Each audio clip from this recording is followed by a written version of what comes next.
খা আতো দিম এটা কথা ভাবছো কি কথা এটা ভাবছো চাকৰিটো নাপাওৱে যিহেতু আমি জেনেৰেল কাষ্টৰ ইমান সহজ নহয় চাকৰি পোৱা APSC UPSC লেভেলত পঢ়িলে চাকৰি পাম কষ্ট কৰি লাভ নাই গম পাইছা না যি হল হল আৰু চাকৰি সেই কৰি কিনে সময় নষ্ট নকৰো মই ভাবছো আৰু ছাগলৰ ফাৰ্ম খুলিম নহলে গাহৰি ফাৰ্ম খুলিম কেনে হ'ব মোৰ আইডিয়াটো মজা সাপোর্ট করবে লাগবো মোহার এই সরকারে তো চাকরি নেদেয়ে কুটা কপাল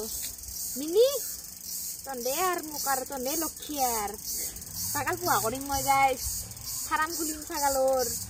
একদম দুটাই যে বর্তমান তাকো মাছ ছাগালে মই কিনি আইডিয়াটো লৈছো আৰু মানে চাকৰি নালাগে আৰু মোক